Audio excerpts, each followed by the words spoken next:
misteryo dahil sa tindi ng baho talaga. At nung tangkang bubuksan na po sana ni Tito Emil, nang magulat po kami na nakabungad po yung ulo ng matandang lalaki sa bintana. Nakakunot ang noo nito at nagwika ng, Gusto niyo pa buksan ko para sa inyo?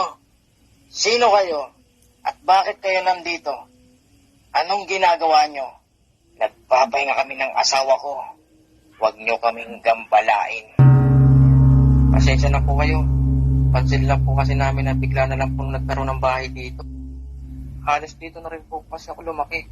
At madalas po ako dito. Nagtaka lang po ako. May nakatirik na palang bahay dito. Yun lang po. Pasensya na po. Huwag niyo nang uulitin to. Kung ayaw yung gambalain ko kayo. Napansin ko po sa matandang lalaki habang nag-uusap sila ng tito ko. Pansin ko ang mukha nito.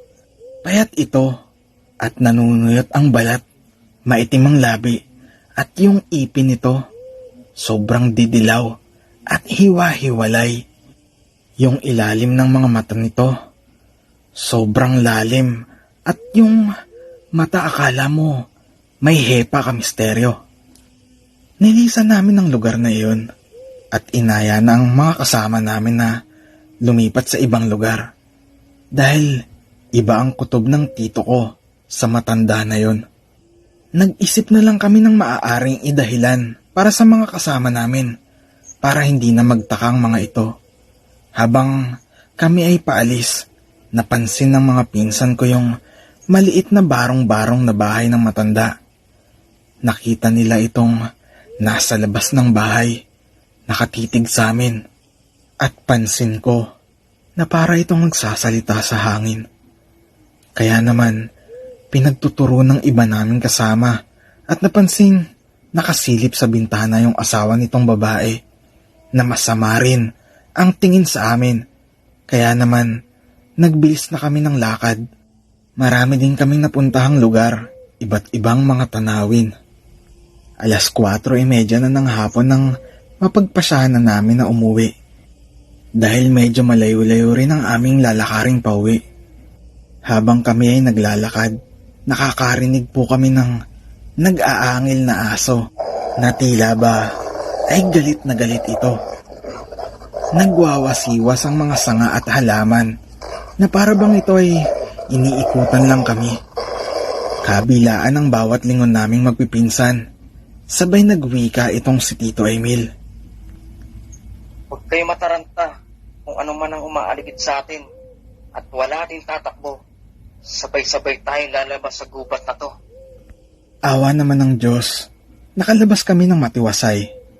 Unti-unti ay natatanaw na namin ang bahay ng aming lolo at lola. Tanaw din namin na merong tao sa labas ng bahay. Meron itong hawak na gasera. Si Lolo Juanito pala. Inaantay kaming dumating. Maya-maya pa ay sinabihan ako ni Richard na meron daw 2 nilalang sa may bungad ng gubat ang nakatingin sa amin. Isang aso at isang baboy. Parehas itong itim at medyo malaki. Pakiramdam ko, hindi ito pangkaraniwan at hindi din ito gumagalaw sa kinaroroonan nila. Bagkus, nakatuon lang ito sa amin.